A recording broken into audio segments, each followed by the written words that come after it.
Quiero invitarle a que vaya a la carta a los Filipenses y vaya al capítulo 2 y voy a leer del versículo 5 al 8 de la carta a los Filipenses.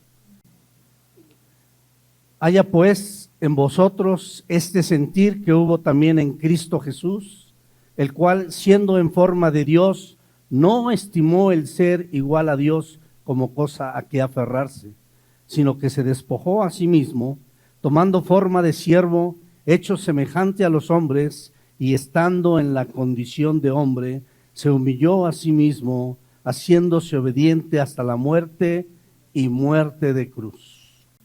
Dice la Escritura en este segundo capítulo que escribe Pablo a los Filipenses, hay un mandato: haya pues en vosotros este sentir. Haya pues en vosotros este sentir.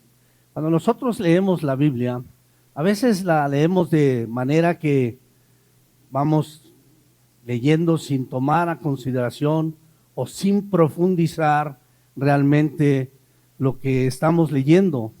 Es un mandato, es una forma en que Pablo habla a los filipenses y les pide que deben tener el mismo sentir que tuvo Cristo. Y pareciera cosa sencilla decirlo y pararme yo aquí y con mucha pasión y el amor de Dios decirle: ustedes deben ser como Cristo, deben sentir como Cristo, deben pensar como Cristo, deben tener las prioridades que Cristo tuvo. Pero bueno, eso se escucha bien. Sin embargo, en lo personal sentiría que es complicado, es difícil. Y bueno, quizás si leemos también la parte donde dice que Cristo, siendo en forma de Dios, no estimó a ser igual a Dios como cosa a que aferrarse, más bien se despojó a sí mismo y tomó forma de siervo. Entonces pareciera que es sencillo, pero lo que Cristo hizo no es tan sencillo. Tuvo que dejar su trono, su poder, y venirse a ser semejante a nosotros.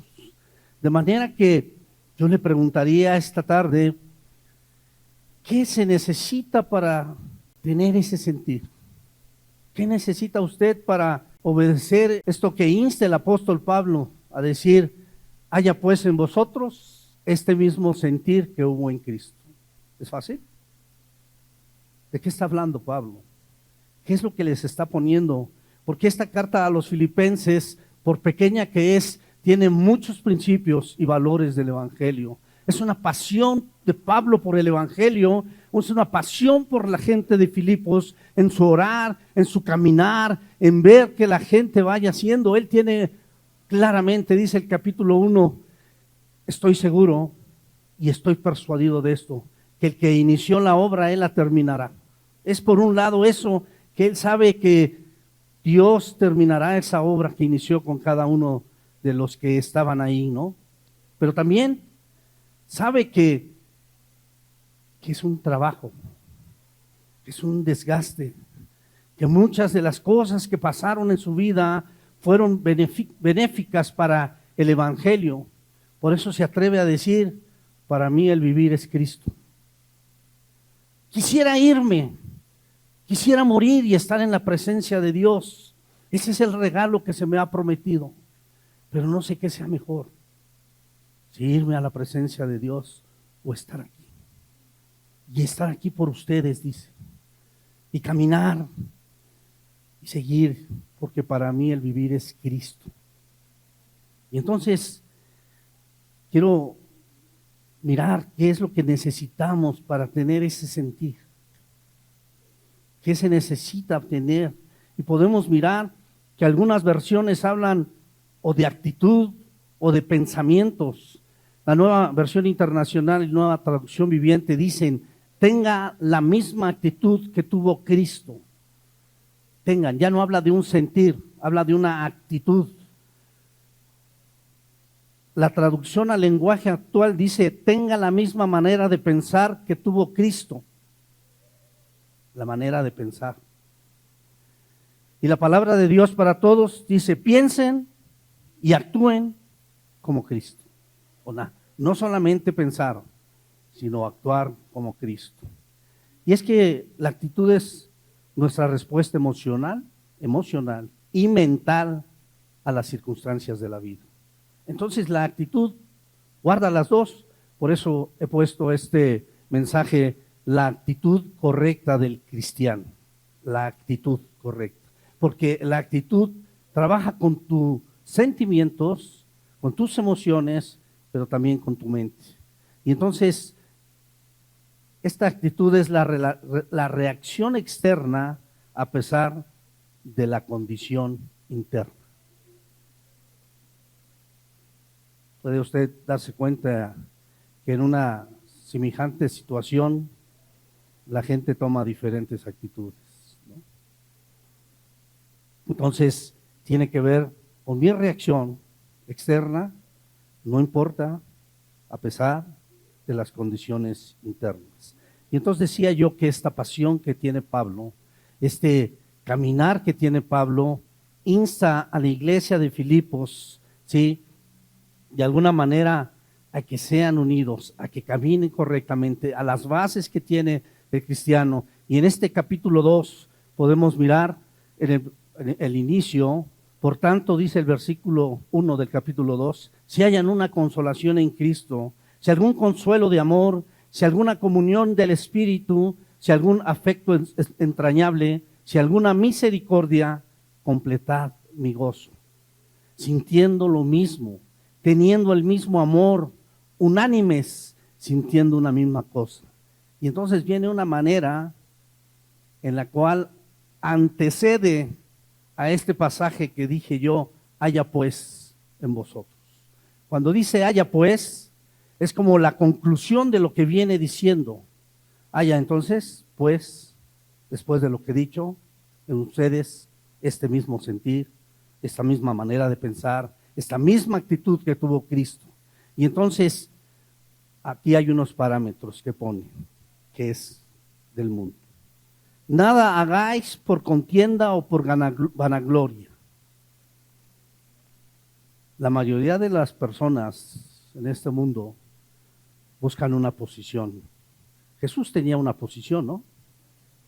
Jesús tenía un trono. Jesús estaba en el cielo. Este pasaje bíblico ha sido muy estudiado porque realmente es lo que muestra que una parte de la divinidad, vino a nosotros y se convirtió y se hizo de carne y hueso, al igual que nosotros. Dejó su poder, dejó su gloria, dejó su trono y vino hacia nosotros y se hizo semejante a nosotros. No consideró lo que él era, no consideró su posición. En su mente había un propósito. Y entonces, por tanto, esta mentalidad que tiene esta parte de la divinidad para venir hacia nosotros y hacerse semejante a nosotros con el propósito firme de salvarnos, es la mentalidad que dice Pablo, ustedes deben tener. Eso es lo que le dice a los de Filipos. De eso estamos hablando. De la mentalidad, de la actitud que tuvo Jesús al hacer esto. Y entonces, por tanto, antecede a este pasaje y dice, nada hagáis por contienda o por vanagloria. Porque aquí buscamos poder, buscamos posición. Y no solamente estoy hablando de afuera, hablo de la iglesia.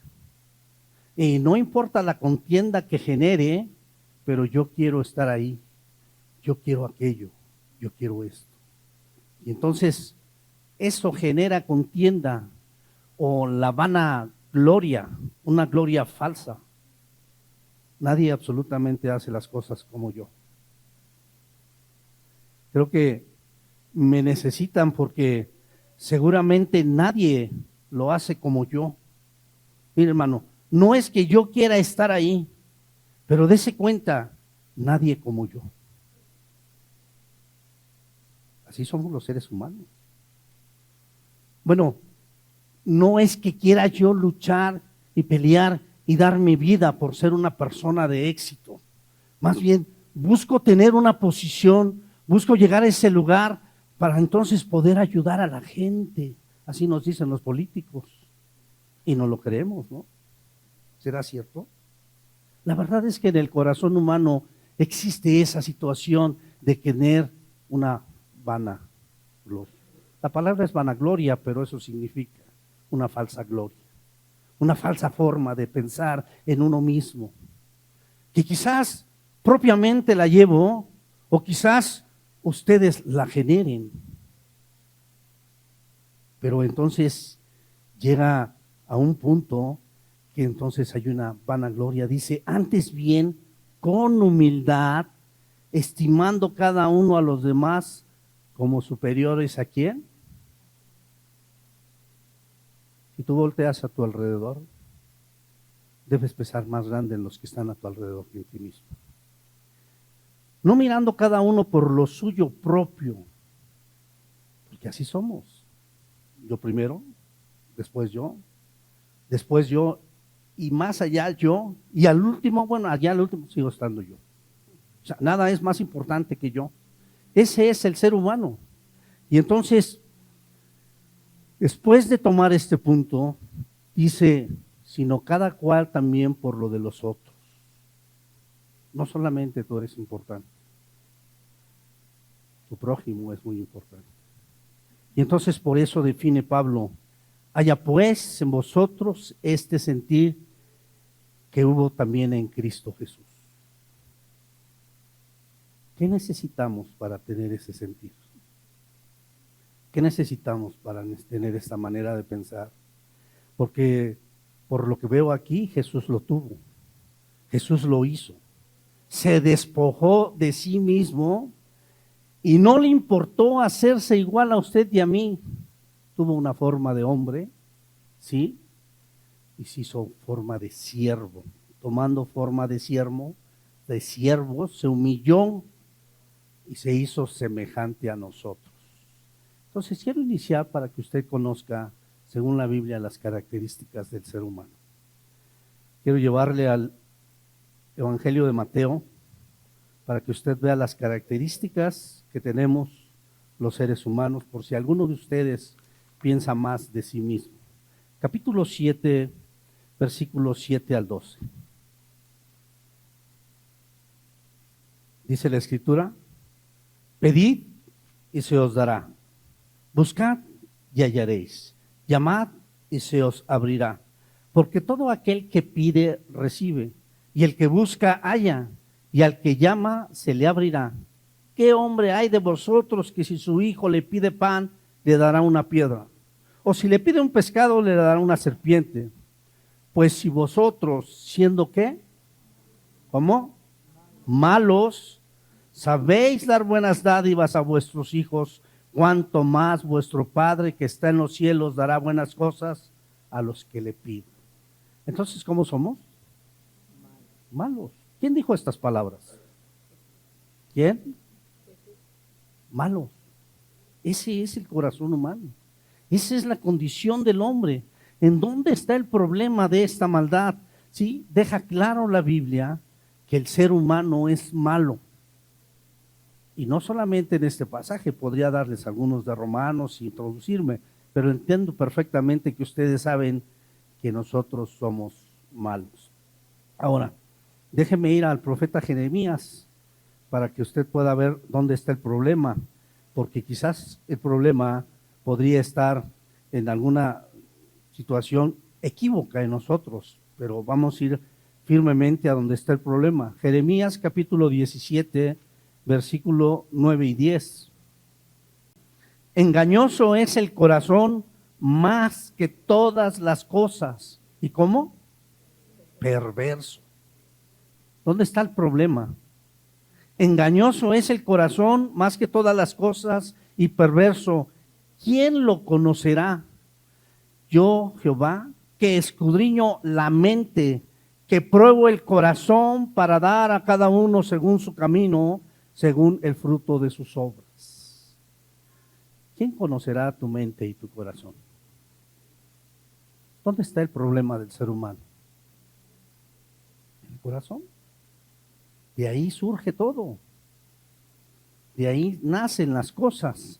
Y entonces podemos mirar claramente que esta palabra corazón también tiene que ver con los pensamientos y es la naturaleza del hombre, ¿sí? Muchas veces tratamos de ocultar esta naturaleza, tratamos de ocultar nuestros pensamientos, nuestras acciones, que nadie lo note aquí, yo muy derechito, muy guapo, toda la cosa, pero humanamente tenemos esa situación porque nuestros pensamientos y acciones son consecuencia de lo que somos internamente.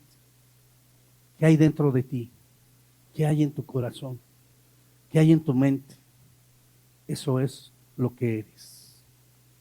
Podrías pensar diferente y podrías querer o anhelar, pero es necesario que establezcas en tu mente las verdades y entonces podrás saber. Dice el Evangelio de Marcos en su capítulo 7, versículo 21 al 23. Porque de dentro del corazón de los hombres, salen los malos pensamientos, los adulterios, las fornicaciones, los homicidios, los hurtos, las avaricias, las maldades, el engaño, la lascivia, la envidia, la maledicencia, la soberbia, la insensatez. Todas estas maldades de dentro salen y contaminan al hombre. No es que un momento de repente sientas un impulso y hagas algo que es incorrecto. Es que de dentro de ti, es que de dentro de tus pensamientos, es que de dentro de tu corazón está eso que se está maquinando y entonces como consecuencia trae este acto. Y la pregunta es, entonces, ¿cómo debemos pensar? ¿Qué debe haber en nuestro corazón? ¿Qué tuvo Jesús en su mente para que Él pudiera haber hecho esto y asemejarse a uno de nosotros y volverse siervo? Jesús fue el ejemplo máximo de ser siervo. Pero quizás tengamos mal entendido lo que significa siervo. Entonces, podemos ver que las características del ser humano son estas, pero ahora podemos mirar qué es lo que antecede, que no te permite hacer las cosas correctas. Dice la carta a los Romanos, en el capítulo 8, versículo 7 y 8, por cuanto los designios de la carne son enemistad contra Dios, porque no se sujetan a la ley de Dios. No se sujetan a la ley de Dios, pero aunque quisieran los designios de la carne, el ser humano natural no pueden, ¿sí? Y los que viven según la carne no pueden, ¿qué? Agradar a Dios. ¿Qué sucede en nuestra mente?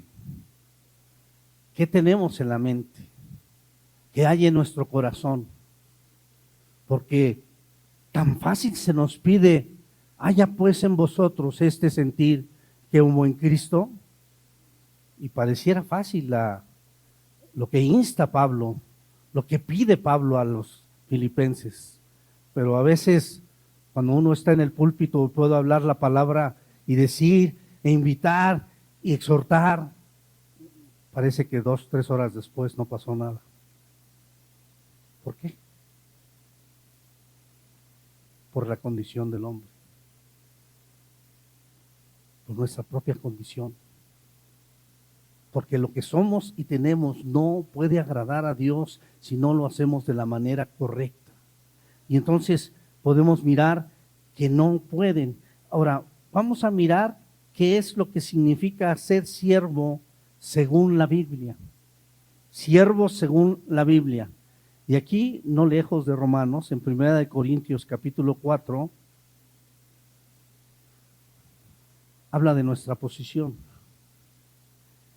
Así que ténganos los hombres por servidores de Cristo.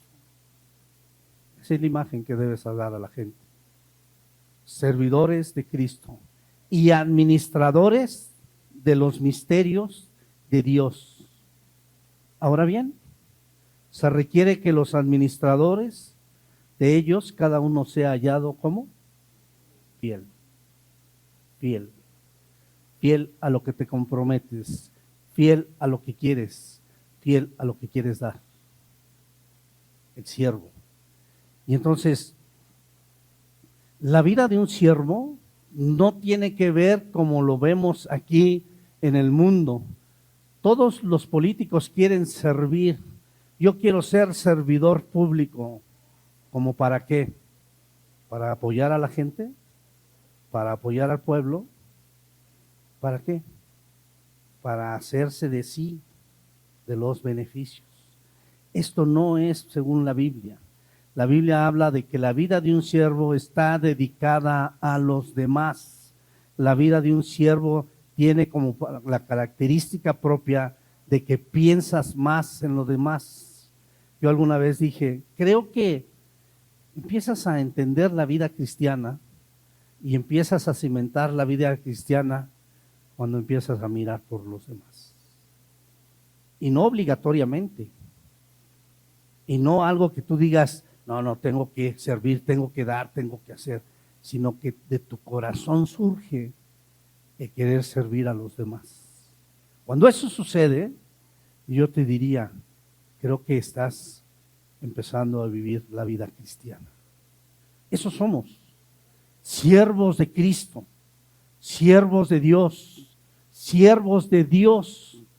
Y alguna vez dije y se lo repito por si no lo ha entendido. ¿Cómo puedo servirle a Dios? Señor, yo te voy a servir, te quiero servir hasta los fines de mis días, es mi vida servirte, mi pasión servirte. ¿Qué cree que me va a contestar Dios? ¿Cómo servimos a Dios? Les puedo decir que si yo digo que quiero servir a Dios, tengo que servirles a ustedes. No hay de otro. No hay ninguna otra manera de servir a Dios, sino servirles a ustedes. Ese es el siervo de Dios. Ese es el servicio que uno da a Dios. No, yo quiero. Entonces estás mal. Entonces no eres un siervo. Entonces más bien dedícate a la política. Porque no es lo que Dios quiere de sus siervos. La concepción bíblica del siervo es el que se da por los demás, ¿sí? Esta vida está dedicada a los demás. Y entonces podemos ver un ejemplo, que es el ejemplo que yo pensaría culminante de esta forma de pensar, que se encuentra en Lucas capítulo 10. Lucas capítulo 10, versículo 42 al 45.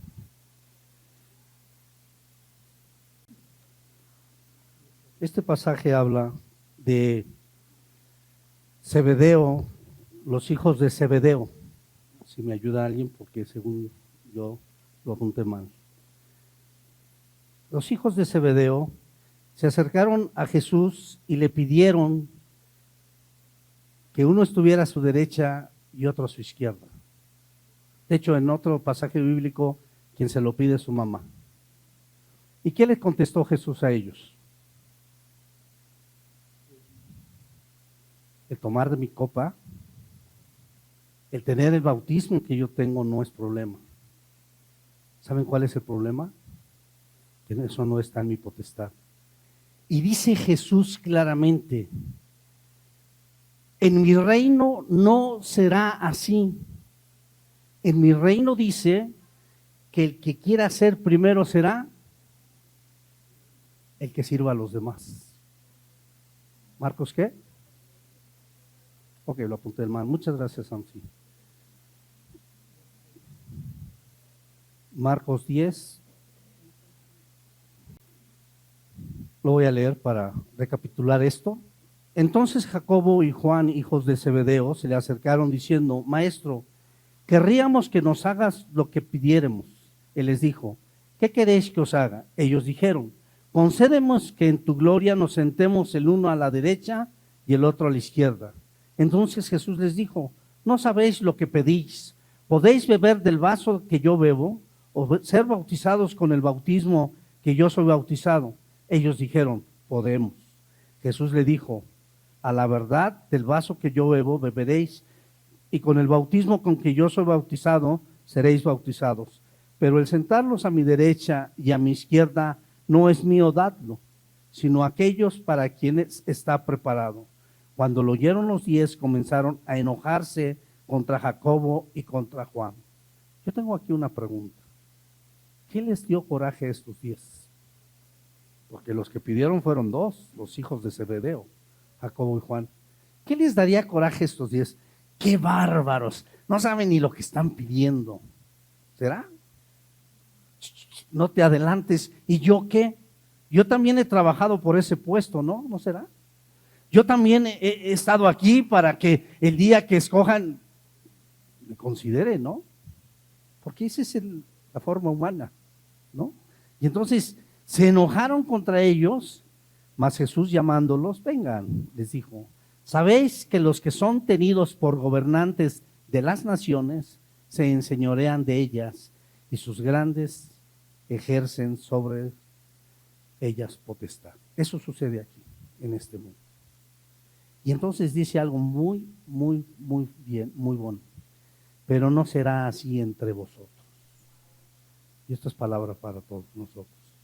Pero no será así entre vosotros, sino el que quiera hacerse grande entre nosotros, ¿qué tendría que hacer? Servir. Y si a alguno le quedara la duda, ¿sí? Y el que de vosotros quisiera ser primero será el siervo de todos. Y entonces, si a alguno le quedara la duda, tenemos el ejemplo de Cristo, ¿no? Que dice porque el Hijo del Hombre no vino para ser servido, sino para servir y para dar su vida en rescate por muchos. ¿Qué tenía en la mente Jesús cuando decidió venir a esta tierra? Y hacerse semejante a nosotros, humillarse y dejar su trono de gloria y venir aquí entre nosotros y hacerse semejante a nosotros y volverse siervo. Puedes leer los evangelios y yo te preguntaría, ¿sirvió o no sirvió Jesús? Ejemplos. Desde muy temprano, así dice la Escritura, y ya muy de noche, ¿qué estaba haciendo? A ver cómo le hago porque tengo que tener éxito. Busco una posición aquí. Su mente era y su corazón era servir a los demás. Eso era su vida. Entonces, eso es lo que hizo Jesús al volverse siervo, al volverse humano. Y entonces la pregunta es sencillo.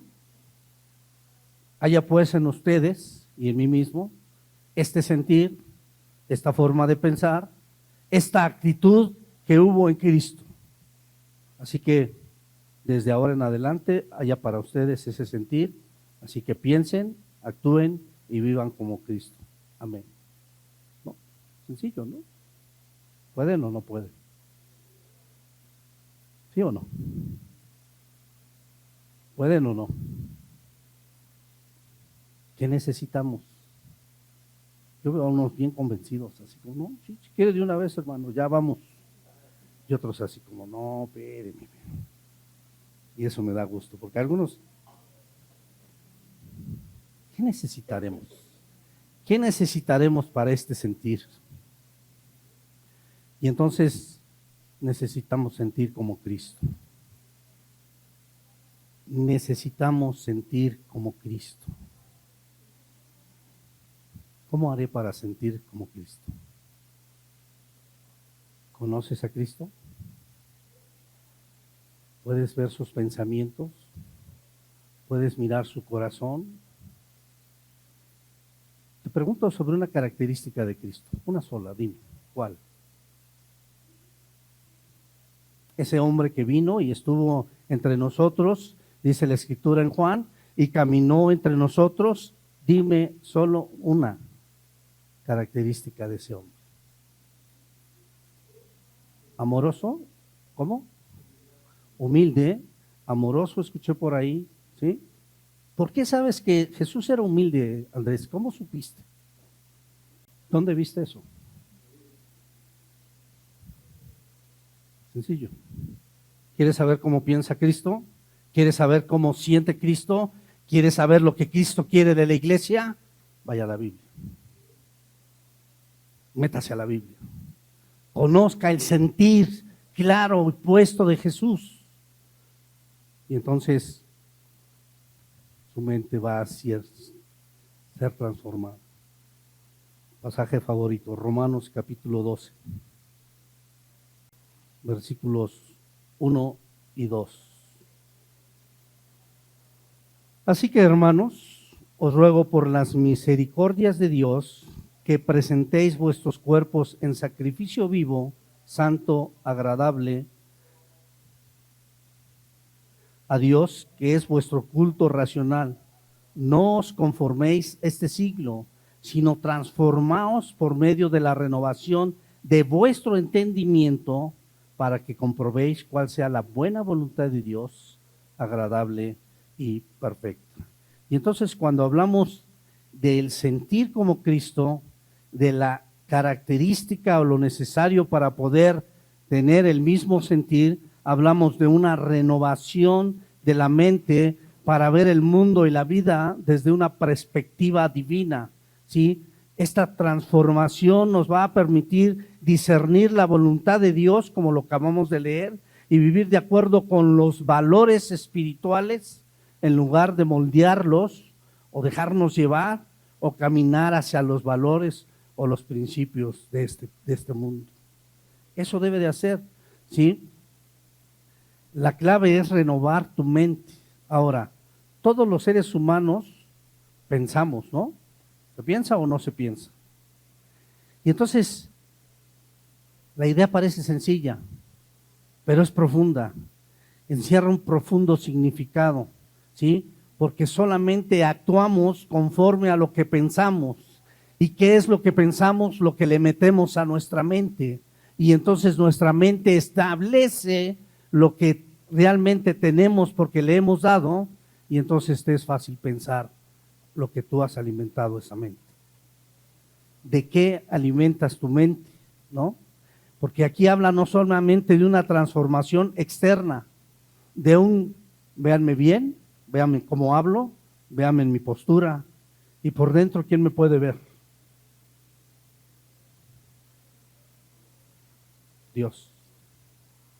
Y esa es una transformación interna. Como alguna vez escuchamos aquí, tiene que ver con ese griego de metamorfa, de hacer un cambio interno total en la forma. Y entonces el ejemplo más claro es de ese gusano que se vuelve en mariposa. Eso es lo que estamos haciendo los creyentes. Esa es la pasión, ese es el trabajar, ese es el vivir de Pablo. Eso es lo que él decía. Haya pues en ustedes este mismo sentir. Y se los dijo desde el capítulo 1 y lo vino enfocando hasta llegar a la culminación de este pasaje, donde nosotros podemos ver entonces, ¿por qué les pide esto si no es tan fácil?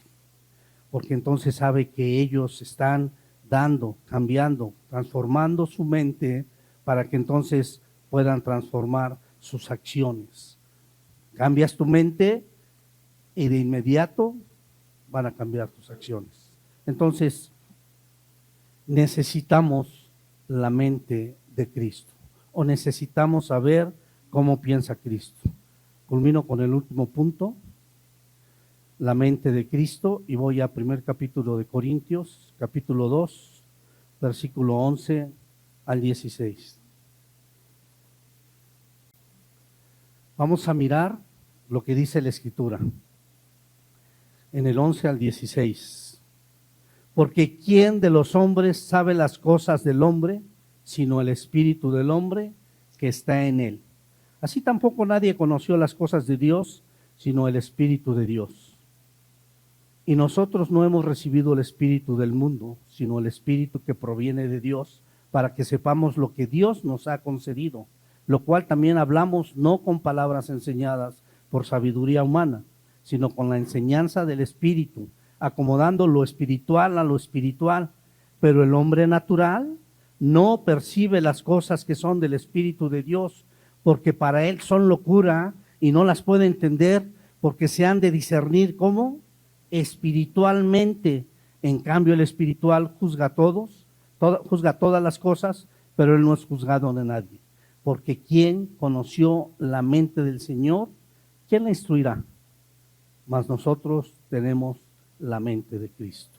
Y entonces yo te diría, según el diseño, no sé si lo puedas poner, que tenemos, dice ahí, ¿quién te conoce más a ti? ¿Quién podría conocerte más a ti?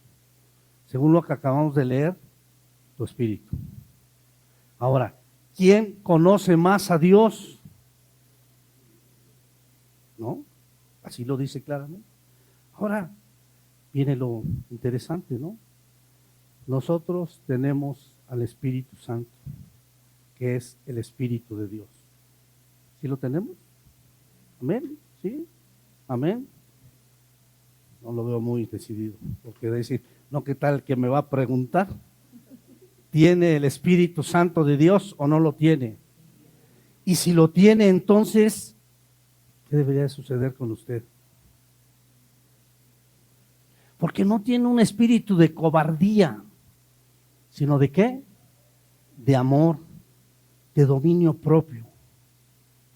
O sea, la mente de Cristo en nosotros. Por eso a Pablo se le hizo muy facilito pedirles que deberían de tener este mismo sentir que tenía Cristo. Entonces sí es fácil, ¿no? Allá pues en ustedes y en mí mismo, en vosotros, este mismo sentir que hubo en Cristo, ¿sí?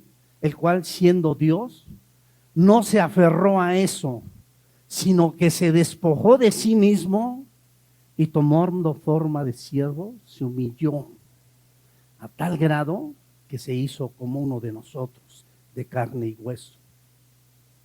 ¿Qué tienes tú? ¿O qué podrías tú tener que podrías humillar por el amor a los demás? ¿Qué podrías tener tú más allá de lo que hizo Jesús por la humanidad? Ese es el cristianismo. Mirar por los demás. Esa es la vida cristiana. No pensar en uno mismo y en uno mismo. Entonces, tenemos al Espíritu Santo. ¿Qué debe suceder? Él, dice aquí la Escritura, nos revela lo que Dios nos ha dado. ¿Sabes qué te ha dado Dios? Eso te lo revela el Espíritu Santo de Dios.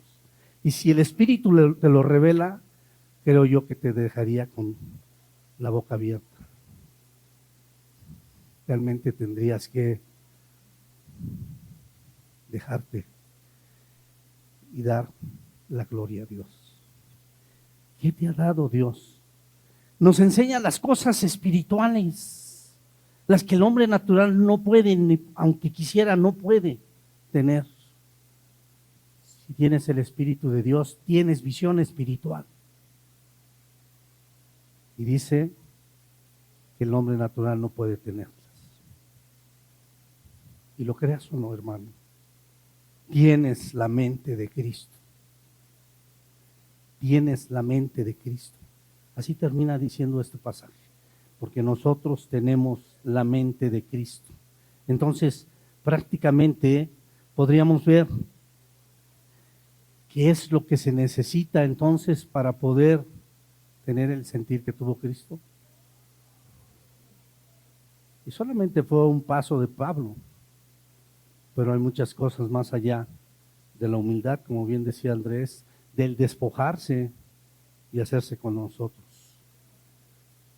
Este ser divino tuvo en la mente tu vida y la mía.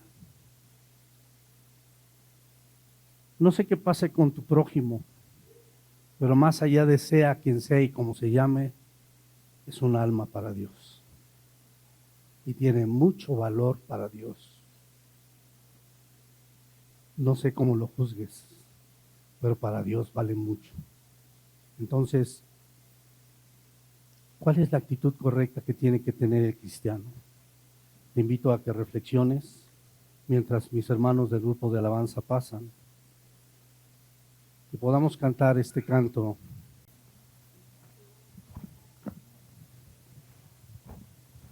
El reino de los cielos está entre nosotros.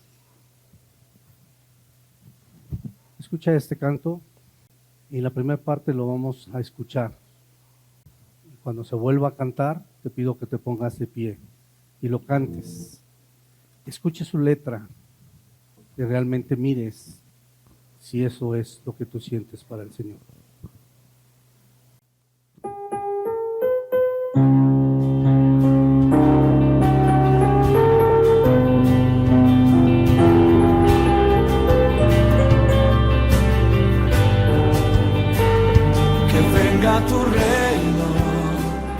Que venga tu reino, que se haga tu voluntad en mí. Que venga tu reino, que venga tu reino, que se haga tu voluntad en mí. Señor, es mi oración conocerte, llegar a ser como tú, a la imagen del varón perfecto. Fórmame como quieras tú. Que venga tu reino, que venga tu reino, que se haga tu voluntad en mí.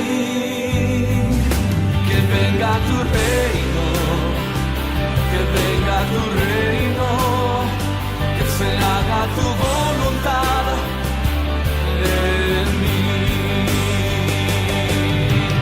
Venga, venga, venga, venga tu reino. Ven, derrama tu gloria sobre tu pueblo. Venga tu reino, ven, derrama tu gloria sobre tu pueblo. Venga, venga, venga, venga tu reino, ven, derrama tu gloria sobre tu pueblo.